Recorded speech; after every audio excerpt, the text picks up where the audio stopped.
make $1 million in car sales from start to close.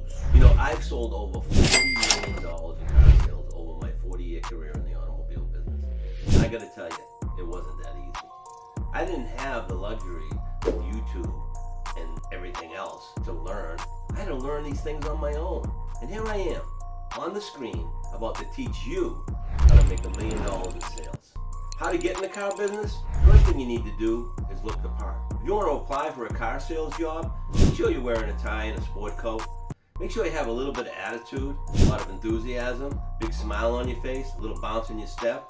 Show that whoever's interviewing you that you got what it takes to be a car salesman. You want to make $1 million in car sales? Then you got to follow certain steps. You know, they used to talk about the 10 steps of selling.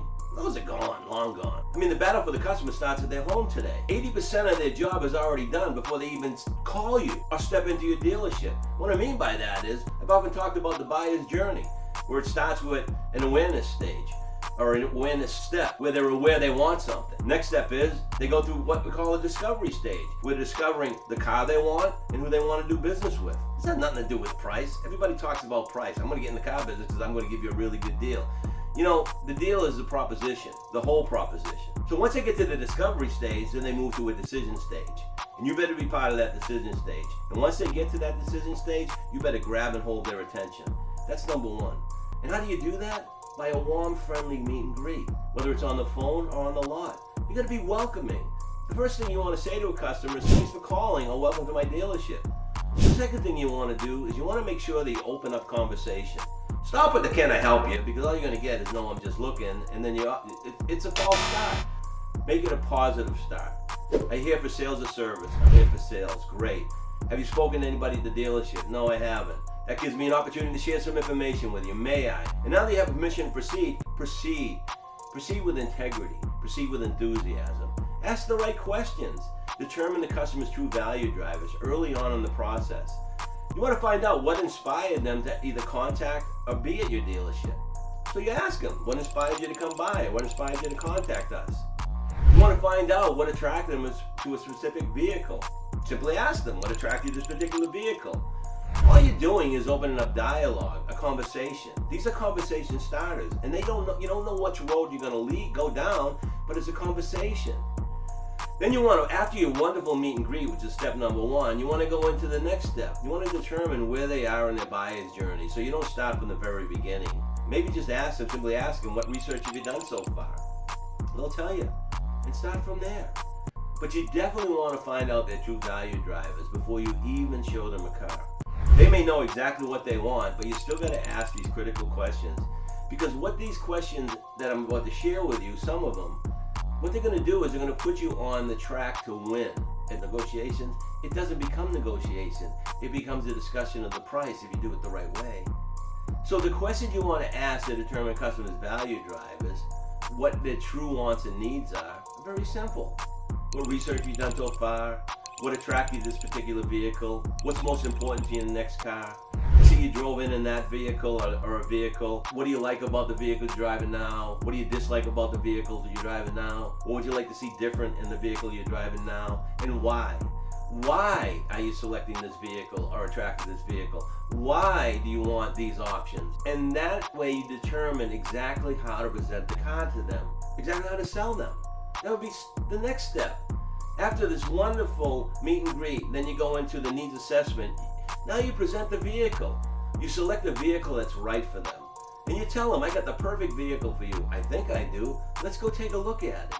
And you isolate that vehicle. You pull it out of the line. You do a wonderful walk around on it. And you learn how to do what we call a space walk around, where you show the customer the safety features that pertain to their wants and needs, the performance features that pertain to their wants and needs, and the appearance features that pertain to their wants and needs, the convenience and comfort features, along with the economy features, and the dependability features that pertain to their needs, that they shared with you during the needs assessment.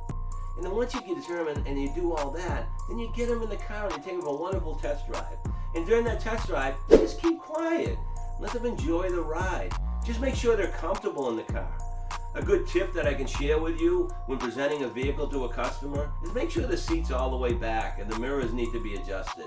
Maybe you want to set the radio at a rock station or classic music or country western, depending on the type of customer you've got sitting in front of you. Make sure that the heat's on or the air conditioning. It's not on full blast.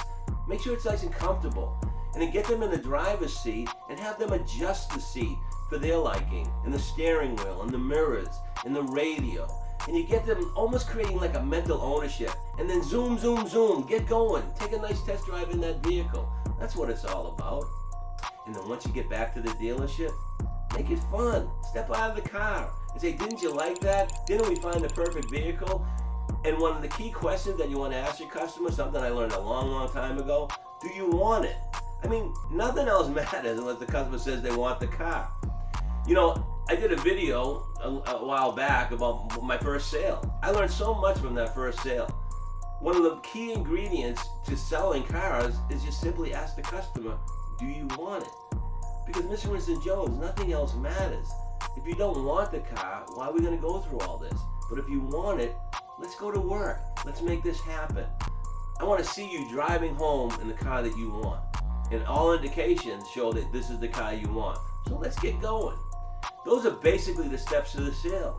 When you get into the discussion of price, I don't like to call it negotiation, because if you do all these steps I just shared with you in the manner that I shared with you, it's probably only going to be a discussion of price. And you present those figures to the customer, and oh, I forgot the trade. You notice I didn't bring up the trade? One of the key ingredients to a successful discussion of price is doing a trade walk around, a silent appraisal, where you actually go out to the car with the customer and view their trade. And what you're looking at is you're looking at a minor ding here, or some pet fur in the back seat. You're looking for the car seats. Those are the things you're looking at. You're not going out to disparage the trade. What you're doing is you're going out so that you can have a conversation when you present the appraisal to the customer. When you say this is the cash difference, or these are the figures, and the customer looks at it and says, well, you're not giving enough for my trade. If you went out and looked at the trade, you'll have something to discuss. If you didn't go out and look at the trade, you're just going to get up and go talk to a manager. You look like an idiot. So, what do we talk about so far? We talked about a wonderful meet and greet.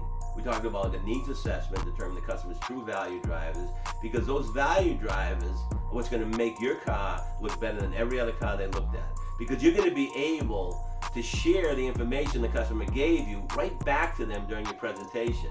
And you walk around, following the spaced walk around, SPACED, you're going to show them that you're a product knowledge connoisseur. Remember, when you do that walk around, you want to present the features and the accessories or anything that pertains to what they want or what they told you they want, their true value drivers. You want to put more emphasis on those components rather than show off about all your knowledge. For example, someone who only drives 30 miles a week isn't going to really care about adaptive cruise control.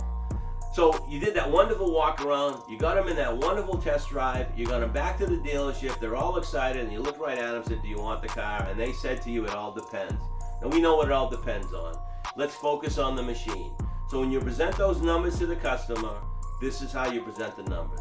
You put them right in front of them and say there's a lot of information here. And maybe you give a cash price, lease price, and then finance price. Or maybe you just determine based on how they want to pay for the car, whether they want to finance or lease or to pay cash.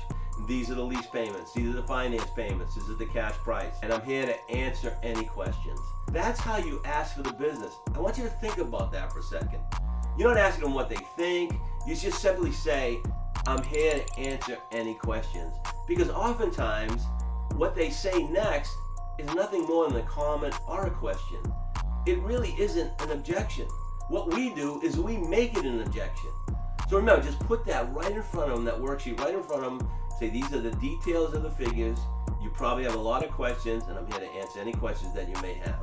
And when they say, I'm not getting enough of my trade, you'll have a discussion because you did the trade walk. When they say, I want a new price, I want a lower price, just simply look at them and say, are you looking for a lower price because you want to lower the payments? I want more for my trade. Do you want more for your trade because you want to lower your payments? You got to get really savvy. Your confidence sells. And the more knowledgeable you are about this part of it, the way you present the numbers and the confidence in presenting the numbers, you're going to get a lot less apprehension and resistance. And how about this one? I won't think about it. But don't be looking at people and saying, hey, what's there to think about? Open up a conversation with them. maybe, just maybe, they may be considering another vehicle. So simply ask them, are you considering any other vehicles? And they may say yes. And what you say is, what other vehicles are you comparing it to? And then you make those comparisons, because what you have, another important component that I learned a long, long time ago, is not only do you need to know your product, you need to know the competitor's product. And considering, think about that word. What are you considering versus what are you looking at? Are you looking at any other vehicles? Are you considering any other vehicles? So if I were to just sum it up, great meet and greet, great needs assessment, wonderful walk around, demo the car, get them back in, be confident in the negotiation skills, discussion of price skills, and you will sell more cars than anybody else on that showroom floor. And that's how you make $1 million in car sales. That's right. Take it from me. Until next time, you go get them. Don't forget to press subscribe. Now go get them.